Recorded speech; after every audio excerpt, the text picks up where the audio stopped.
बच्चों, आज हम पढ़ेंगे कक्षा 7 हिंदी वसंत के अंतर्गत पहला पाठ हम पंछी उन्मुक्त गगन के, जो कि एक कविता है और इसके कवि हैं शिव मंगल सिंह सुमन। हम आपको बताएंगे इस कविता का सारांश, भावार्थ और साथ ही साथ कविता पाठ से संबंधित प्रश्नों के उत्तर भी। तो आप लगातार इसी प्रकार जुड़े रहे हमारे साथ और देखते रहे वीडियो। यदि अभी तक आपने चैनल को सब्सक्राइब नहीं किया तो चैनल को भी सब्सक्राइब अवश्य कर दें, बेल आइकन भी दबा दें ताकि आपको आने वाली प्रत्येक पाठ की वीडियो की नोटिफिकेशन मिलती रहे। तो चलिए सबसे पहले पढ़ लेते हैं कविता हम पंछी उन्मुक्त गगन के, और साथ ही साथ आप ध्यान दें, हम आपको बता रहे हैं इस कविता का भावार्थ भी। हम पंछी उन्मुक्त गगन के, पिंजरबद्ध न गा पाएंगे, कनक तीलियों से टकराकर पुलकित पंख टूट जाएंगे। यहाँ पर कवि कहते हैं कि जो पंछी होते हैं वो क्या चाहते हैं, वो कहते हैं हम पंछी उन्मुक्त गगन के, यानी कि जो हम पक्षी हैं किसके हैं, खुले आसमान के। उन्मुक्त गगन का मतलब होता है खुला आसमान। पिंजर बंद न गा पाएंगे, हम पिंजरे में बंद रहकर गा नहीं पाएंगे। कनक तीलियों से टकराकर, कनक का मतलब होता है सोना, और जो पिंजरे की जो तीलियां होती हैं, आपने देखा होगा पिंजरा, उसकी तीलियां चाहे सोने की बनी हुई हो, उससे क्या होगा, पुलकित पंख टूट जाएंगे। जो हमारे खुशनुमा पंख हैं, सुंदर जो हमारे पंख हैं, वे उसकी तीलियों से टकराकर टूट जाएंगे। हम बहता जल पीने वाले मर जाएंगे भूखे प्यासे। पक्षियाँ कहते हैं कि हम जो है क्या हैं, बहता जल पीने वाले हैं। नदियों नालों में आपने देखा होगा और तालाबों में चिड़िया जो है क्या करती है, जल पीती है। तो चिड़िया यहाँ पर कहती है कि हम जो है बहता हुआ जल पीने वाले हैं, मर जाएंगे भूखे प्यासे। कहीं भली है कटुक निबोरी, कटुक का मतलब होता है कड़वी, कटुक का मतलब कड़वी, निबोरी मतलब नीम का फल। हमें जो है कड़वी निबोली ही पसंद है कनक कटोरी की मैदा से। सोने की कटोरी में यदि हमें पिंजरे में मैदा यानी आटा भी दिया जाए, कोई खाने की वस्तु दी जाए, उससे बढ़िया हमें क्या लगती है, स्वतंत्रता से मिली हुई कनक कटुक निबोली यानी कि कड़वी निबोली। स्वर्ण श्रृंखला के बंधन में अपनी गति उड़ान सब भूले। स्वर्ण श्रृंखला के बंधन किसे कहते हैं, पिंजरा जो होता है स्वर्ण श्रृंखला, एक तीली के बाद एक तीली और लगी होती है। इस प्रकार से पूरा जो है पिंजरा किससे बना होता है, तीलियों से बना होता है। तो यहाँ पर जो है उसी पिंजरे की बात की जा रही है कि स्वर्ण श्रृंखला के बंधन से अपनी गति उड़ान सा भूले। यदि हम जो है पिंजरे में बंद रहेंगे, स्वर्ण श्रृंखलाओं के बंधन में बंद रहेंगे, तो क्या होगा, अपनी गति और उड़ान सब भूल जाएंगे। बस सपनों में देख रहे हैं और केवल सपनों में देखेंगे क्या, तरु की फुनगी। जो पेड़ होता है, तरु का मतलब पेड़, और पेड़ पर जब नई नई कोपलें निकलती हैं उन्हें क्या कहते हैं, फुनगी। तो पेड़ों पर नई नई जो कोपलें निकलती हैं उनको और पेड़ों पर लगे हुए झूलों को, यानी कि जब पेड़ पर पक्षी बैठते हैं तो पेड़ जब हवा चलती है तो इधर उधर हिलते हैं ना, तो उसे क्या कहते हैं, पेड़ों का झूला। तो ये केवल हम सपनों में ही देख पाएंगे। ऐसे थे अरमान की उड़ते नीले नभ की सीमा पाने। पक्षी कहते हैं कि हमारे अरमान, हमारी इच्छाएं क्या हैं, नीले नभ की सीमा पाने। जहाँ तक जो है जो आसमान है और उसकी जो अंतिम सीमा है वहाँ तक हम उड़ना चाहते हैं। लाल किरण सी चोंच खोलकर चुगते तारक अनार के दाने। और चिड़ियाओं की जो चोंच होती है अंदर से कैसी होती है, लाल होती है। तो चुगते तारक अनार के दाने, जो आसमान में तारे लगे हुए हैं उन्हें कैसे चुगते, अनार के दानों के समान। होती सीमाहीन क्षितिज से, क्षितिज किसे बोलते हैं बच्चों, क्षितिज बोलते हैं जहाँ पर आप देखते हैं अपने घर से दूर जाके कहीं आपको दिखाई देता है जैसे कि धरती और आसमान मिल रहा हो, तो ऐसे क्षेत्र को कहते हैं क्षितिज, जहाँ पर आपको धरती और आसमान मिलता हुआ नजर आता है। तो पक्षी क्या चाहते हैं, होती सीमाहीन क्षितिज से, जहाँ तक जो है धरती और आसमान का मेल होता है वहाँ तक हम क्या करते हैं, इन पंखों की होड़ा हेड़ी, यानी कि वहाँ तक हम जो है उड़ते। या क्षितिज मिलन बन जाता, या तो हम जो है उससे मिल जाते, या तंती सांसों की डोरी, या जो है अपने प्राण त्याग देते। नीड़ न दो चाहे टहनी का, कि नीड़ का मतलब होता है घोंसला, चाहे तो हमें टहनी पर घोंसला मत बनाने दो। आश्रय छिन्न भिन्न कर डालो, चाहे जहाँ पर हम रहते हैं हमारा निवास स्थान या आश्रय को तोड़ डालो, लेकिन पंख दिए हैं तो आकुल उड़ान में विघ्न न डालो। लेकिन ईश्वर ने या कुदरत ने हमें जो पंख दिए हैं तो उन्हें उड़ने दो, हमें पंखों के साथ उड़ने दो। आकुल उड़ान यानी कि जो हमारी उड़ान करने की जो इच्छा है, बहुत तीव्र इच्छा है, उसमें विघ्न मत डालो। यानी कि कुल मिलाकर पक्षी कहते हैं कि हमें पिंजरे में बंद मत रखो।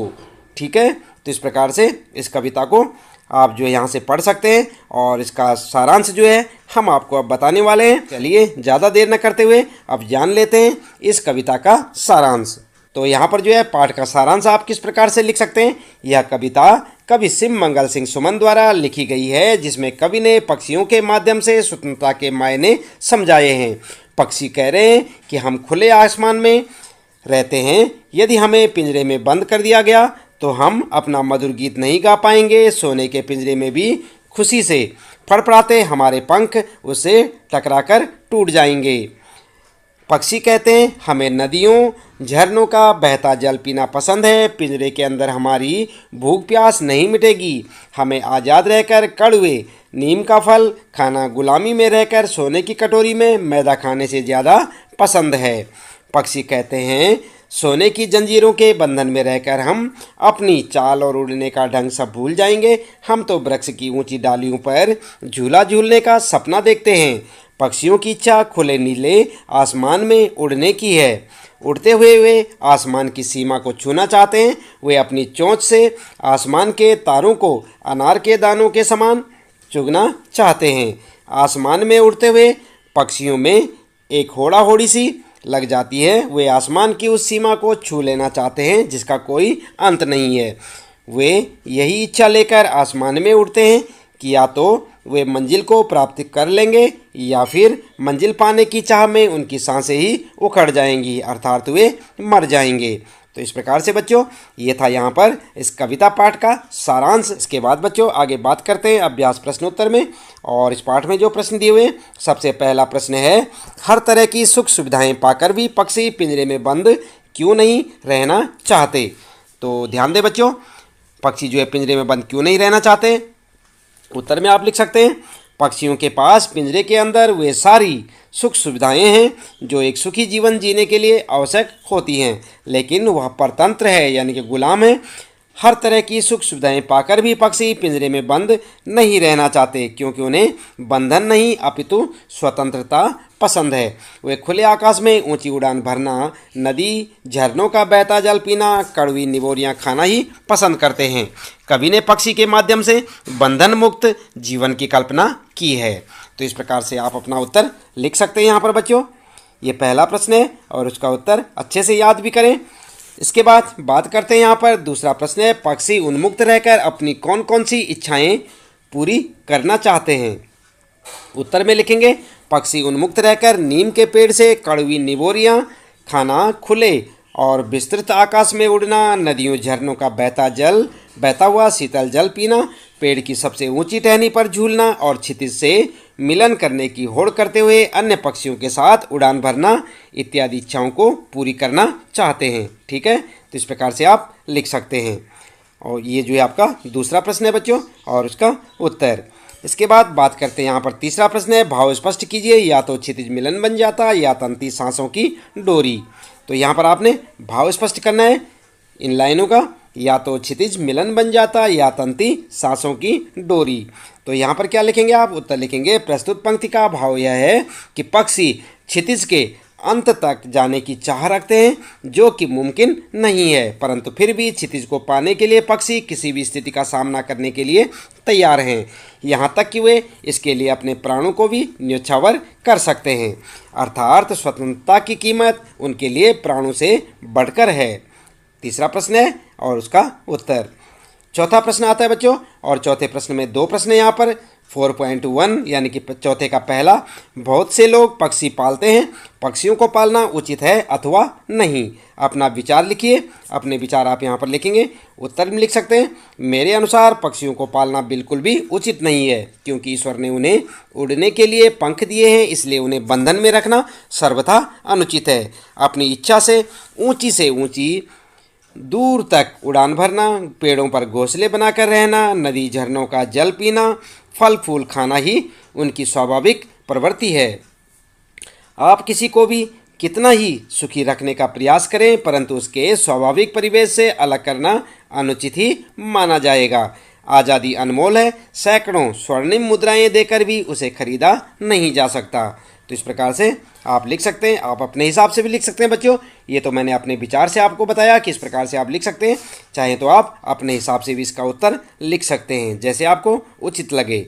इसके बाद 4.2 यानी कि जो है चौथे प्रश्न का दूसरा पार्ट है यहाँ पर, क्या आपने या आपकी जानकारी में किसी ने कभी कोई पक्षी पाला, उसकी देखरेख किस प्रकार की जाती होगी, लिखिए। तो यदि आपके जान पहचान में किसी ने पक्षी पाला है और उन्हें उसकी देखभाल किस प्रकार से की, इस बारे में आप लिख सकते हैं। उत्तर लिख सकते हैं, एक बार एक घायल कबूतर हमारे घर आ गया, जिसकी हमने देखभाल की और उसके ठीक होने के बाद वह हमारे साथ ही रहने लगा। सब घर वालों के लिए वह कौतूहल का विषय बन गया था। हम सब घर वाले एक नन्हे बच्चे की तरह उसकी देखभाल करते थे। उसे रोज़ नहलाया जाता, उसके खाने पीने का बराबर ख्याल रखा जाता, लेकिन हमने उसे पिंजरे में नहीं रखा, बल्कि वह अपनी इच्छानुसार पूरे घर में उड़ता फिरता था। इस प्रकार से हम अपने पक्षी का पूरा ख्याल रखते थे। देख रहे हैं ना आप किस प्रकार से रखा गया पक्षी का ख्याल, तो आप भी अपने हिसाब से लिख सकते हैं। उसके बाद 5वां प्रश्न है, पक्षियों को पिंजरे में बंद करने से केवल उनकी आज़ादी का हनन ही नहीं होता, अपितु पर्यावरण भी प्रभावित होता है। इस विषय पर 10 पंक्तियों में अपने विचार लिखिए। तो यहाँ पर आपने 10 पंक्तियाँ लिखनी है।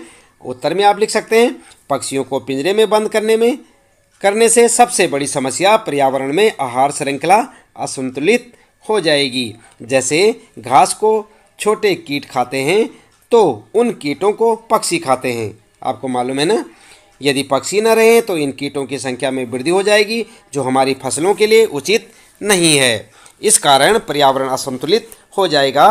पक्षी जब फलों का सेवन करते हैं तब बीजों को यहाँ वहाँ गिरा देते हैं, जिसके फलस्वरूप नए नए पौधे पनपते हैं। कुछ पक्षी हमारी फैलाई गंदगी को खाते हैं, जिससे पर्यावरण साफ रहता है। यदि वे पक्षी नहीं रहेंगे तो पर्यावरण दूषित हो जाएगा और मानव कई बीमारियों से ग्रस्त हो जाएगा। अतः जिस प्रकार पर्यावरण जरूरी है, उसी प्रकार पक्षी भी जरूरी है। दोनों एक दूसरे के पूरक हैं, एक के बिना दूसरे की कल्पना नहीं की जा सकती। तो आई बात समझ में? तो इस प्रकार से आप अपना उत्तर लिख सकते हैं। यहाँ पर 5वां प्रश्न है और यहाँ पर उत्तर आप देख सकते हैं और ठीक इसी प्रकार लिखें, इसे अच्छे से समझें, याद भी करें। आगे आते हैं बच्चों प्रश्न भाषा की बात के प्रश्न हैं और भाषा की बात में पहला प्रश्न आपके लिए यहाँ पर 6ठा प्रश्न, स्वर्ण श्रृंखला और लाल किरण। आप देख रहे हैं स्वर्ण के नीचे एक लाइन लगी हुई है, अंडरलाइन किया हुआ है, और लाल के नीचे भी अंडरलाइन किया हुआ है यहाँ पर। तो यहाँ पर स्वर्ण श्रृंखला और लाल किरण सी में रेखांकित शब्द गुणवाचक विशेषण है। कविता से ढूंढकर इस प्रकार के 3 और उदाहरण लिखिए। तो आप लिख सकते हैं उत्तर में, कविता से ढूंढ के, पुलकित पंख, कटुक निबोरी और कनक कटोरी। तो ये आपका उत्तर हो जाएगा। अगला प्रश्न है बच्चों 7वां प्रश्न है, भूखे प्यासे में द्वंद्व समास है। यहाँ पर देख रहे हैं ना आप, ये द्वंद्व समास का उदाहरण है, भूखे प्यासे, और इनके बीच में जो चिन्ह लगा हुआ है इसे कहते हैं सामासिक चिन्ह। तो प्रश्न को फिर से पढ़ें, भूखे प्यासे में द्वंद्व समास है, इन दोनों शब्दों के बीच लगे चिन्ह को सामासिक चिन्ह, ये देख रहे हैं ना आप, इस प्रकार का लगा हुआ है, डैश लगा हुआ है, कहते हैं। इस चिन्ह से और का संकेत मिलता है। तो इस चिन्ह का मतलब क्या होता है? और। ध्यान दें, ये जो यहाँ पर जो है एक चिन्ह लगा हुआ है, इसे कहते हैं सामासिक चिन्ह और इसका मतलब होता है और।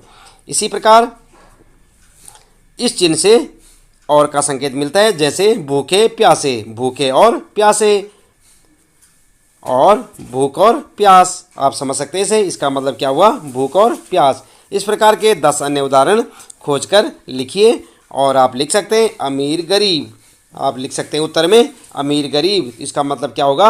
अमीर और गरीब। इसी प्रकार सुख दुख, सुख और दुख, रात दिन, रात और दिन, तन मन, तन और मन, मीठा खट्टा, तो मीठा और खट्टा, अपना पराया, अपना और पराया, पाप और पुण्य, पाप पुण्य, सही गलत, सही और गलत। ठीक है, धूप छाँव, तो धूप और छाँव, सुबह शाम, सुबह और शाम। तो इस प्रकार से यहाँ पर जो आपको जो है उत्तर लिखना आपने, इस जो चिन्ह को आप देख रहे हैं, इस चिन्ह का मतलब क्या होता है? और। इसे क्या कहते हैं? सामासिक चिन्ह। और एक किसका उदाहरण है? द्वंद्व समास का। ठीक है, तो समास के बारे में बच्चों और अधिक आपको यदि जानकारी लेनी हो तो आप जो है डिस्क्रिप्शन बॉक्स में जाएं, वहां पर आपको समास से संबंधित एक वीडियो देखने को मिलेगी, उसे आप क्लिक करें और समास के बारे में अच्छी सी जानकारी लें कि समास कौन कौन से होते हैं और किस प्रकार से आप द्वंद्व समास की पहचान कर सकते हैं। तो इसके साथ ही बच्चों इस पाठ से संबंधित प्रश्नों के उत्तर यहाँ पर समाप्त होते हैं। उम्मीद है कि आपको अच्छे से समझ आए होंगे। इसी प्रकार सभी पाठों के प्रश्नोत्तर जानने के लिए आप लगातार जुड़े रहें हमारे साथ और देखते रहे अपने सारे पाठों के प्रश्नोत्तर।